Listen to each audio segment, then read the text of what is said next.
Hello, my friends, and welcome back to Melanie Smith Stamps. I am Melanie, and today we are playing with the LDRS Happy Holidays press and foil plate. This plate I felt was really interesting because it has the die and coordinating sentiment dies as well with two pieces.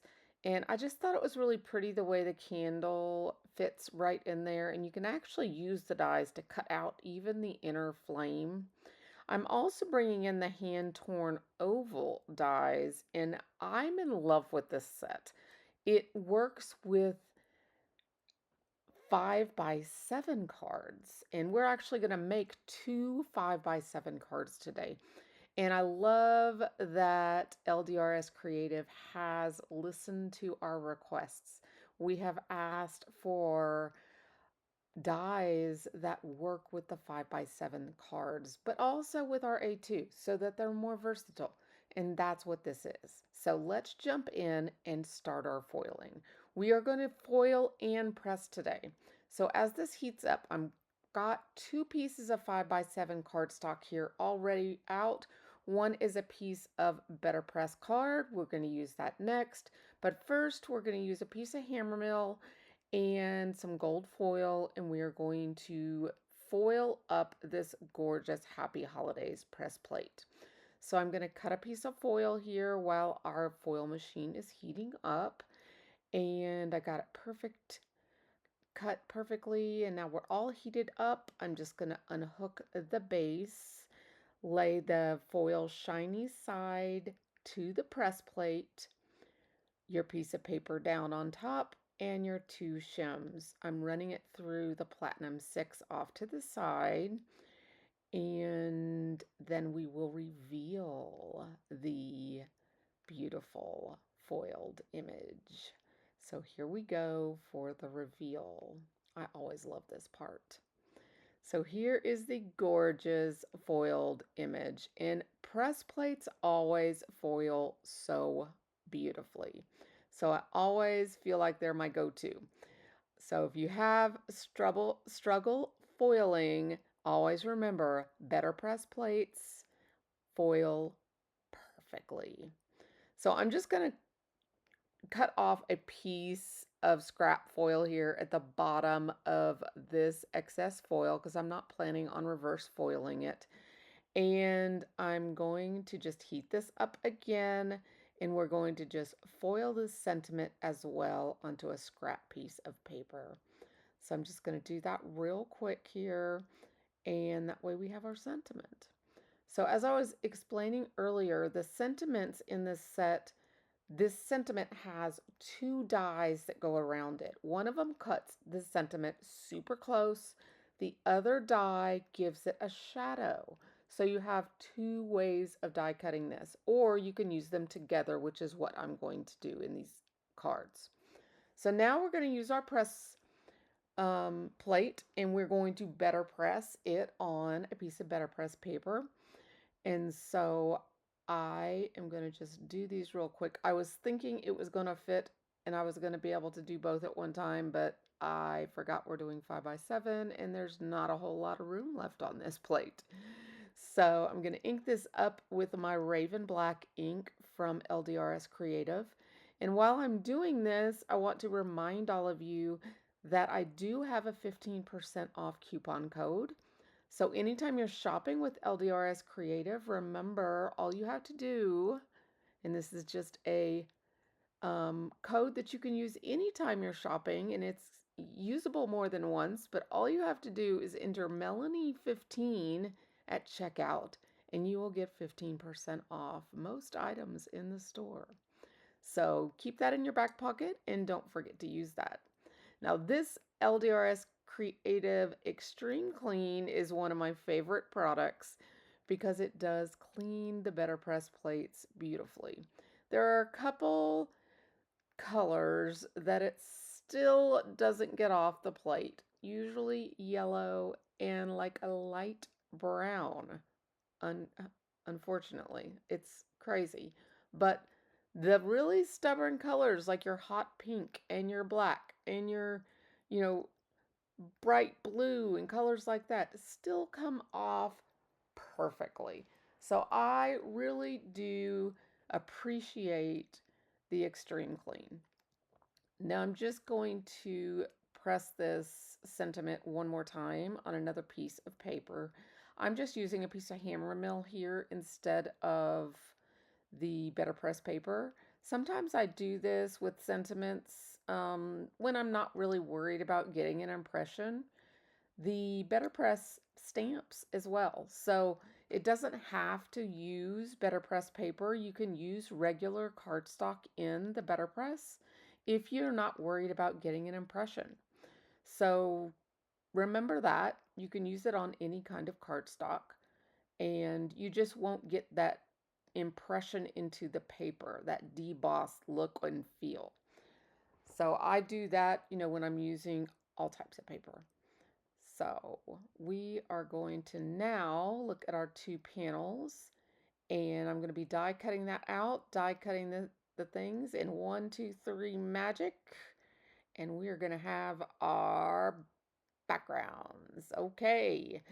So I have cut and planned out these card bases for the backgrounds. I've die cut our layers. And this black and gold card here to the right is super simple. We're not going to color it, so I'm just going to assemble it really quick. I did a gold outline background with the oval, the hand-torn oval dies to frame that up, and then I'm using the hot foiled sentiment on the shadow of um, that die cut there so that you can see how that border looks. Doesn't that look great? I just love the way that that set of dies is. So I'm just going to use some Altenew double stick adhesive here so that I can pop this up a little bit and give it some dimension. Getting a little tongue-tied here.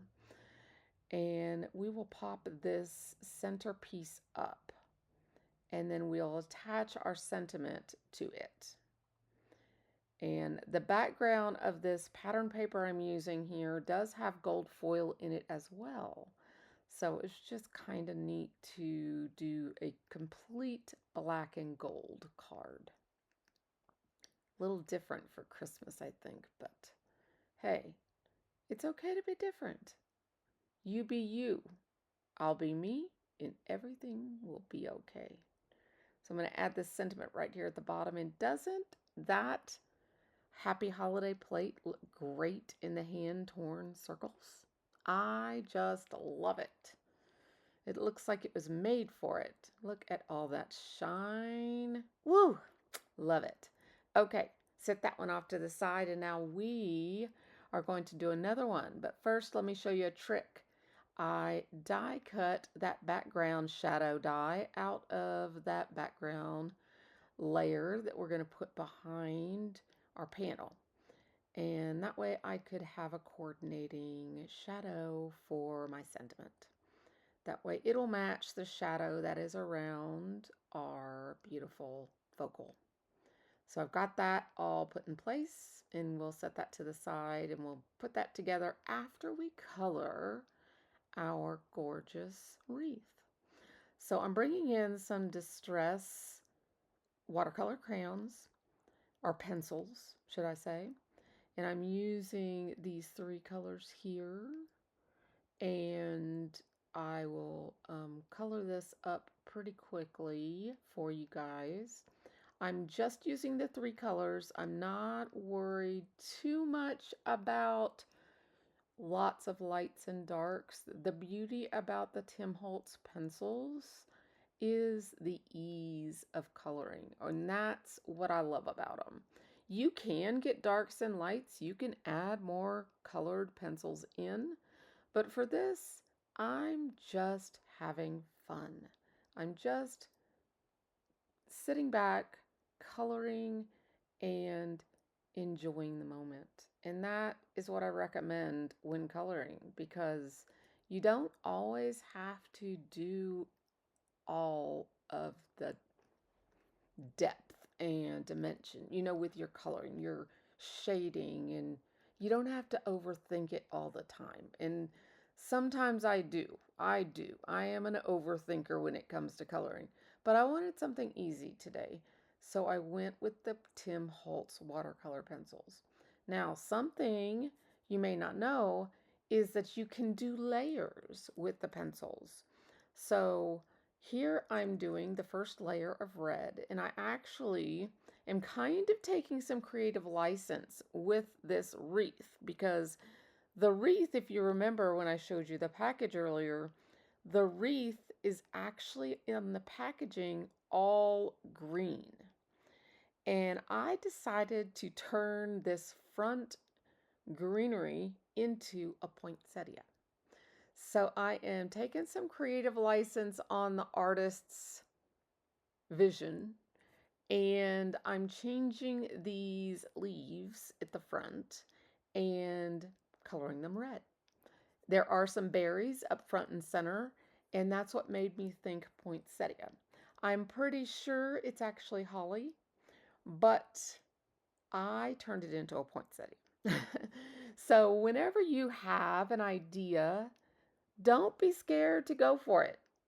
That's just all part of art.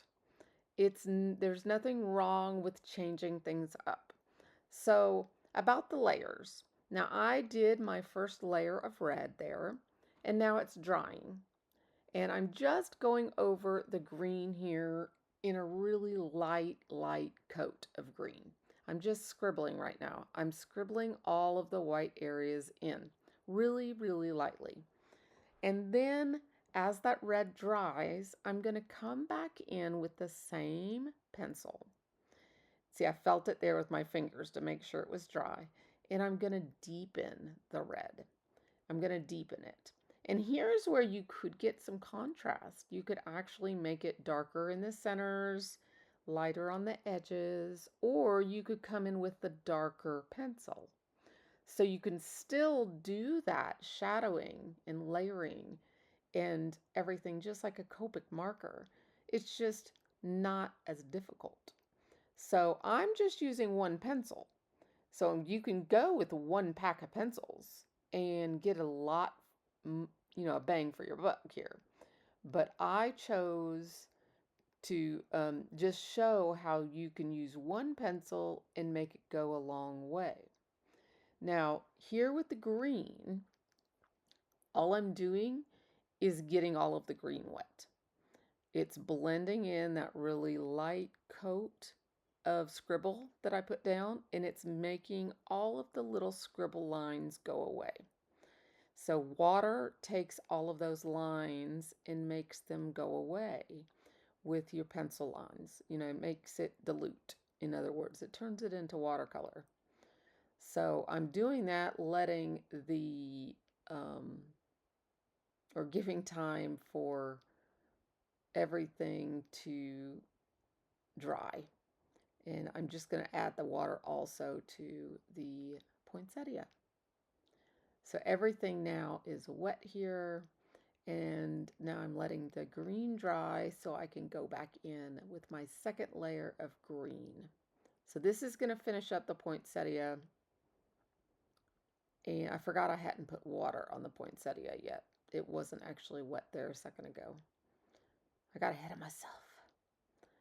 But now it is wet, and I just finished it up. But now see how I patted it? I made sure it was dry. So now I'm just going to darken where the veins of the leaves are, just to give contrast.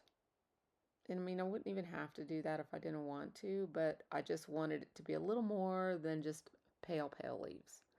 And actually, I'm wanting to coordinate the color of green to the color in our paper.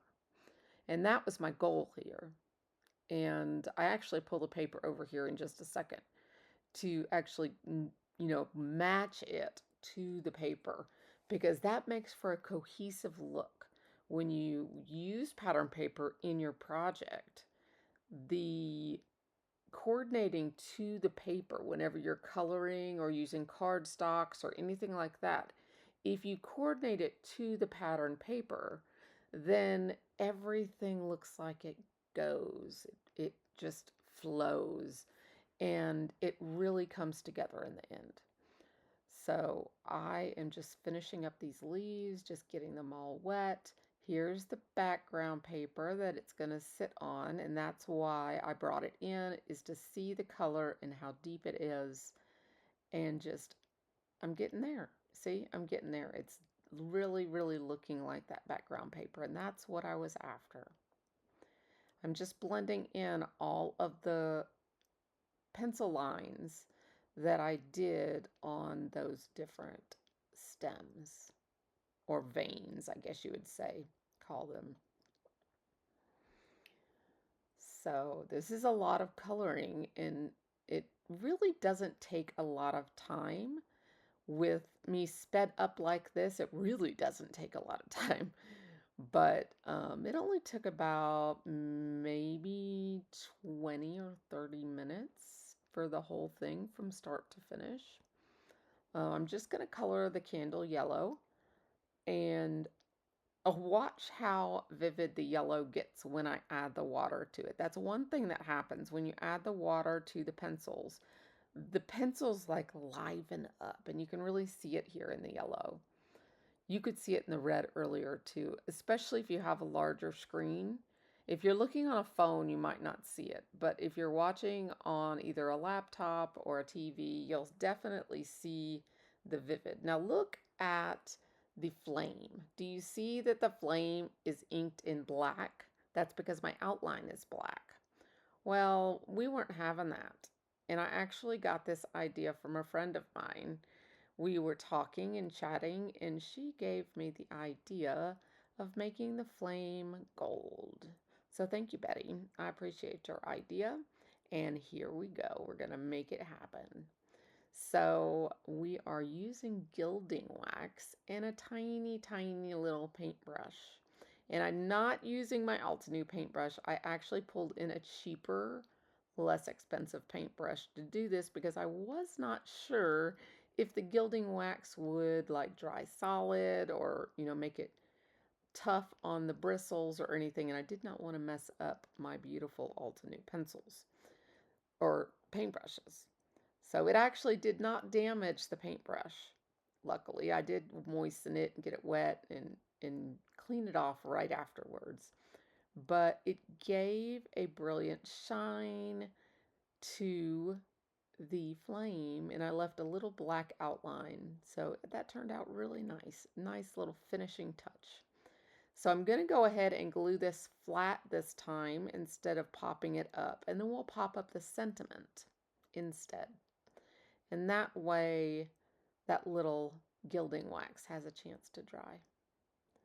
Now on the finished card, I wanted to let y'all know I did add some wax enamel dots that I made when I was making some wax seals. So in the final photos, you will see those at the beginning of the video, you probably saw it or you might have noticed it. But when you're, if you see it on social media, you may notice that I did add those in the center of the poinsettia. I added some yellow ones, and then I added a few little berry clusters up in the wreath. So here is my finished card, and here is the glimmered. So there we go, my 2 cards for today. Bye-bye for now.